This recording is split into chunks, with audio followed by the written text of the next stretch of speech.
Last week, I ranked all the coasters at Disney World, but we all know Disney is not all about the coasters. They excel when it comes to dark rides, themed rides, special effects, and immersing its riders into a whole new world. I rode 8 coasters, but I experienced 25 other rides and shows, and today I want to talk about the best ones. These are the 15 best non-coasters at Disney World.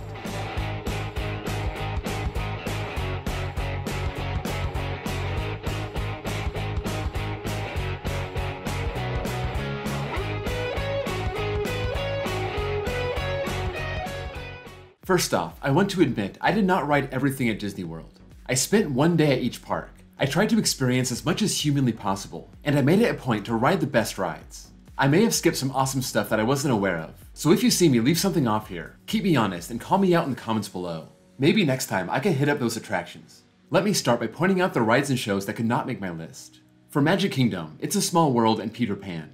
From Epcot, Living with the Land, The Seas with Nemo and Friends, Spaceship Earth, and Journey into Imagination with Figment. From Animal Kingdom, Na'vi River Adventure. And from Hollywood Studios, Beauty and the Beast Live on Stage, Muppet Vision 3D, and Lightning McQueen's Racing Academy. I also want to give a couple honorable mentions. These aren't really rides, but I really enjoyed them.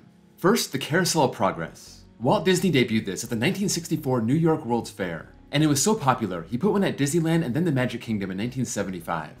As a history nerd, I really enjoyed hearing what life was like between the turn of the century and the 1940s. And then, of course, what they believed the 21st century would look like. Plus, you gotta love the song. There's a great big beautiful tomorrow shining at the end of every day. So there's a great big beautiful tomorrow shining at the end of every day. That will stick with you for the rest of your day, and week, and year, and really the rest of your life. The other honorable mention goes to, for the first time in forever, a Frozen sing-along celebration. This is at Hollywood Studios, and it sounds dreadful if you can't stand Frozen, or if you're sick of Frozen and all the music that goes along with it. But what made this show great were the two hosts. Their banter back and forth was absolutely hilarious. It was a legit comedy show, and it made the whole experience awesome. Number 15. It's Tough to Be a Bug. Animal Kingdom, opened in 1998. I normally don't like 3D or 4D shows. I didn't think much of Muppet Vision 3D, but this one was especially good. Obviously, great 3D effects, but also animatronics on stage, spiders falling from the ceiling, water effects. I don't think this ever has a line, so if you have 20 minutes to spare, you should check out the show. But if you're weirded out by bugs, maybe skip it. Number 14. Haunted Mansion, Magic Kingdom, opened in 1971. 2 years after this debuted at Disneyland, Haunted Mansion opened along with this park. I think everyone knows about this classic. Basically, a tour through a haunted mansion while you're sitting in your doom buggy. You start with an elevator that's disguised as a stretching room. Then you exit and make your way to the ride vehicles. And some of this ride is kinda spooky, and then it ends in a cartoonish way. There are holographic ghosts, floating talking heads. And then, once you start hearing grim gritting ghosts, the mood really lightens up. It's a fun classic ride, but not my favorite by any means. Number 13. Pirates of the Caribbean, Magic Kingdom, opened in 1973. This is a ride so famous that it launched one of the great movie series of all time. For my money, Dead Man's Chest is one of the best movies I've ever seen. This did not debut with the park in 1971. Disney thought that Florida was too close to the Caribbean and it wouldn't be special. But the guests spoke up, and 2 years later, it was there. Like Haunted Mansion, I appreciate the ride for what it is. It's just not my favorite. It's a slow-moving boat ride with a small drop. You pass through some very impressive showrooms that show what life was like for a pirate. The best one being the room with the ship battle. It's classic, it's nostalgic, but Disney has done better. Number 12. Mission Space, Epcot, opened in 2003. When you come up the Mission Space, you can choose between the Earth mission or the Mars mission. The Earth mission seems to be a walk-on, and the Mars mission had a long line. This is because the Earth mission is a mild ride, and the Mars mission gets a little intense. The Earth mission, or the green side, was introduced in 2006, and in 2017 it was given its Earth theme. I only rode the Mars side, or the orange side, so I don't know how the Earth side rides. The ride is meant to simulate astronaut training. You sit in a capsule with 4 riders. Each one is given a job, and they tell you when to hit the buttons in front of you. Your capsule is attached to a centrifuge, so when you take off, you spin to the point where you pull 2.5 Gs, and you can really feel that pressure in your face. You can't even tell you're spinning, you just feel the force. You slingshot around Mars, avoid asteroids, fly off the runway, almost die off a cliff, and then your ride's over. It was surprisingly fun. Number 11. Kilimanjaro Safaris, Animal Kingdom, opened in 1998. This is a massive 19-minute trip around the back of the park, seeing all kinds of animals, and it seems like you get pretty close to them. We're talking hippos, rhinos, elephants, giraffes, a cheetah, and so many others. You sit in a 32-seat Jeep-type vehicle, and the driver gives you a tour of the whole area, giving you good information, mixing in a little humor. And the whole thing is well-paced, and it can be interesting the entire time. Do not skip the safari if you visit Animal Kingdom. Number 10. Frozen Ever After, Epcot, opened in 2016. This replaced Maelstrom, one of the few rides, maybe the only ride in the back of the park. Being in the Norway section, this is a good fit. If you like pirates, this is basically a new age Pirates. You sit in 16 passenger boats and are taken around characters from the movie. Then you're lifted up to Elsa's castle. At the top, the train hits a turntable and goes backward, down a drop which I was not expecting. You're then confronted with a giant marshmallow snow monster and drop one more time, forward this time, and then you pass through Arendelle with fireworks and the right ends. I was really impressed with the presentation of this ride, not to mention the backward section and the 2 drops, so I'm happy I got to ride it. Number 9. Test Track, Epcot, opened in 1999. I'm sorry to say, I didn't get to ride this on my last trip. The line was so long all day, we couldn't use Lightning Lane, and this was something I rode back in 2012, so I wasn't super eager to ride. I didn't realize the ride had changed a lot since 2012. 4 days before my first visit, the park announced they would close it for the summer for a renovation. I rode it in its original form, not long before it turned into a Tron-type ride, and I have to admit, it looks pretty cool now. I remember it being a decent ride, the best ride at Epcot back then, and it's basically the same style of ride as Radiator Springs Racers. You're in a brand new car and you're running safety tests, and it ends with a 65-mile-per-hour run on an outside track. It has to be on this list, and I think this is a good spot for it. Number 8. Millennium Falcon Smuggler's Run, Hollywood Studios, opened in 2019. This was the original ride at both Galaxy's Edge areas of Disneyland and Hollywood Studios, and after skipping the Disneyland version last year, I was finally able to experience this. Basically, you're on a rebel mission to smuggle some contraband. You load into your 6-person pod and you're assigned one of 3 jobs. In the front, you have 2 pilots. In the middle, you have 2 gunners. That's where I was. And in the back, you have 2 engineers. You're told what to do while on the ride, kind of like Mission Space. But this seems more interactive, and your ride experience will be different based on your job. I thought this was a sufficiently impressive Disney ride. Nothing mind-blowing, but a really good interactive simulator. Just a note, I was soaking wet when I rode this, and I was worried I wouldn't get back over to Slinky Dog before the park closed, so I don't think I enjoyed the ride as much as I could have. Number 7. Soarin' Around the World at Epcot, opened in 2005. When I first rode this at California Adventure in 2001, I was blown away beyond belief. The California version of this ride is way better than it is now, and Disney has come out with some amazing things since then, making this seem less impressive. That being said, I still love the ride. If you can avoid row 3, that's best. You see the edge of the screen and people's feet in front of you, but you can still enjoy it. You're supposed to be on a hang glider, soaring over the landmarks of the world. You can smell the smells and feel the wind in your face. And it's one of those rides where you enjoy every single second of those 5 minutes. It also has an epic soundtrack.